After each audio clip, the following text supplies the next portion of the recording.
Okay, hi, that's me, and I really do. I am a principal of a big private school, Ellinogermaniki Agogi. So it is a school that has 2,000 students. I have 1,000 students in the primary, 950 students, 96 teachers, and 6 grades in 6 clusters in each grade. So yes, it's a big school. And it's a big challenge. And I would like you to travel now with me inside the school, because we've heard very, very interesting things about strategies, policies in the regional and national and international level. So travel with me inside one school with young students, a primary school. So we believe that the school is an ecosystem. Yes, it's a very simplistic diagram to show the ecosystem, because it's not only this. I wish I could, have better drawing abilities. But yes, of course, there are a lot of more circles around it. There is the regional level, the national level, the international level, and a lot of agencies and people. But I will focus inside the school and the ecosystem of the school. And the center of the school, it's the student, who has 3 hats. One hat is the student hat. The second hat is the daughter and son hat. And of course, it cooperates with the whole school. He lives inside the school. So an ecosystem of the school. We would like to believe that we are all together, all in one, and we share common values. And of course, we believe that we have certain rights. And these are common communication concepts between us. And of course, we need to have transparent, and we do have transparent and consistent policies. And everybody knows about them, and we want everybody to respect them. And of course, we need a lot of cooperation between us, students, families, teachers, non-teachers. We have a lot, many school buses, many drivers, many people that do a lot of different and other works. So we all together, what are our aims? Of course, and I think that we have heard it a lot today, we want to have a positive school climate. We want everybody to feel safe. We want everybody to feel respected, and everybody to feel that he belongs to the school. And of course, we want everybody to feel trusted and trust, and to have trust. And this is more important when something happens. And of course, our aim is to develop our student skills. And it's a very important level of education, because students in primary school, they develop their first attitudes toward education, towards learning, toward friendship, toward socializing, towards themselves.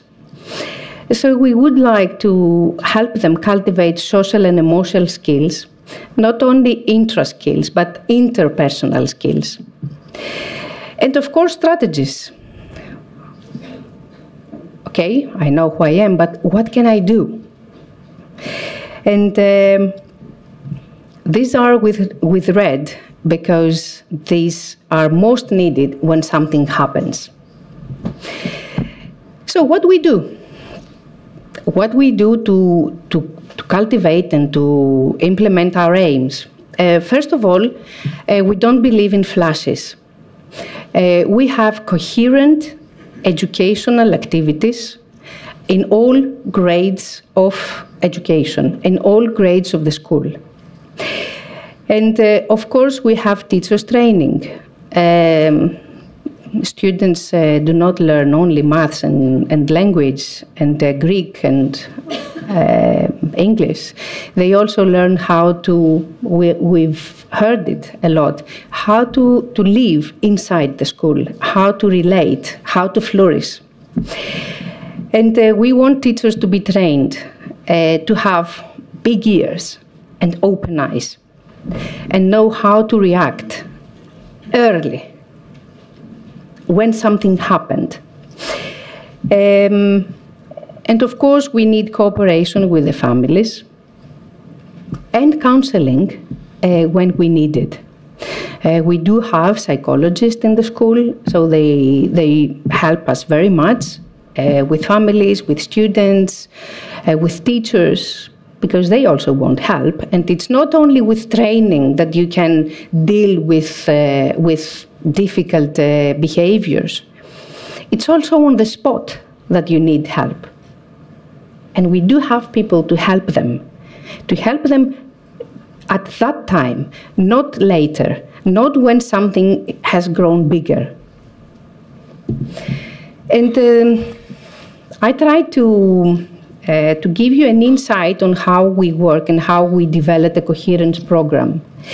Every grade, you see the 6 clusters, every grade's teachers cooperate between them, and they decide what educational program. We don't do always the same things. Yes, we have the same aims. But we do new things, other programs. So we all decide what we are going to do this year in the first grade, in the second grade. And every grade, every year, has a program for values and a program for anti-bullying behaviors and combat against them. Because we believe that values and anti-bullying is tied together. You start from values, you start from what you believe, you start to learn how you feel for yourself, how you feel for the others, how you relate with others, and then you can talk about bullying and anti-bullying. So I will present indicative educational activities that we do in different grades. So first of all, on values. So each grade has its own programs and its own activities. And they deal with kindness, friendship, cooperation, respect, and justice. And it's of course different in each grade because there are different grades. Primary school is a very huge level, not only of numbers, but of age distribution. So we start at 6, we finish at 12. So first and second grade, very playful activities, things to do, things to play with, hands-on, and activities to do on the playground. The class is becoming a playground many times. And we read books about friendship, about schooling, about how to wait for my turn. This is not a very Greek, very Greek character. What friendship means. And then we do a lot of discussions, a lot of observations, and how to recognize things in my everyday life, in my everyday school life. And of course, we talk a lot about kind wording, kind messaging. We do activities that need cooperation, that they really need cooperation. And this is, I think, the base to discuss afterwards what is not right, what is bullying, or whatever. So the third and fourth grades, they water the flower of respect with actions that show respect. So we use a lot of everyday paradigms from my own life, from my own school hours. So they talk about honesty. So each of these labels you see, it's a paradigm of where I can see honesty, in which action. So it's important to understand, to recognize, to identify, and then do it yourself. And we have also the value defenders and the right behavior defenders. So we also believe a lot in ownership of things. So it's not activities that the teachers impose to students, but there is a lot of initiative from the students. So sometimes they decide what they do. They decide how they are going to evolve the activities. So this is a third grader that they. So the value is group work, grouping. So she has with her team. They worked on the value, and then they present to other students, because we believe also that presenting and convincing other people helps even more. Fifth and sixth grades, they do a lot of qualitative research. So they observe, they collect, and they illustrate, and they analyze, and then they present again in their classmates or in smaller grades.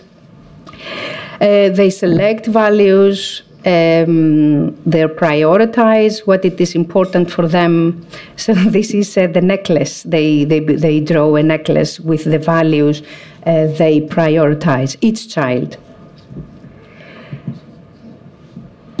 Oops. And of course, after values and after the right behaviors and the right attitudes, then we're discussing what is not.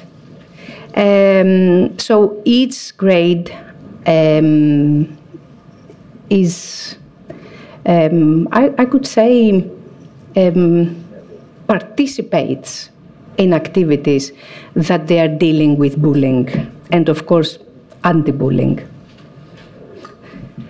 So the first and second grades, yes, they are playful. Well, this rabbit here is a book that Trevisas wrote in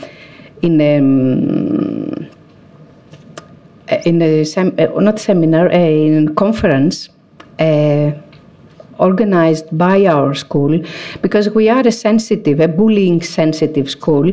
In 2012, we got involved in a national pan-Hellenic research about violence, child violence. So this is a very nice book, very nice story for youngers. They do, and it's about what this rabbit does differently and how the other rabbits have to respect it. So we do a lot of hands-on, so it is easier for youngers to understand how a bag is getting heavier. Even when I put stones, each stone is a bad word, is a cruel word. Or they have, they do the angry balloon. So for each nasty word, the balloon is getting bigger and bigger, and then a poof. So they understand about their emotions. How can I deal with when I'm angry? What can I do? And we also learn how to heal. Because, okay, this is the bag, it is heavy, there are many cruel words. What can I do? A good word. a good word heals. And of course, we start to discuss about victim, bully, and bystander. And the 3rd and 4th grade, we write letters, and we use the international experience in international projects. So we use a PREPI project, which is about videos. We discuss them, we present them, we build shields against bullying. And these figures have words in it because they stand for the bully, the bystander, and the victim. And the students try to think how they feel, what they think, and what they should say or what they could do. And this is the alphabet of anti-bullying. So each letter is one message. And of course, we give the students the opportunity to present their work, to present their peers, to present their parents, grandparents, and of course we exploit the 6th of March, which is the day for the anti-bullying, to do a huge poster presentation. Each grade has to present what it did. So I think that one important thing is to understand that it's there, and you have to have your eyes open, because you may have nothing, but it's very easy to have something. So prevent is our message, and actions are aiming to prevent bullying. Thank you very much.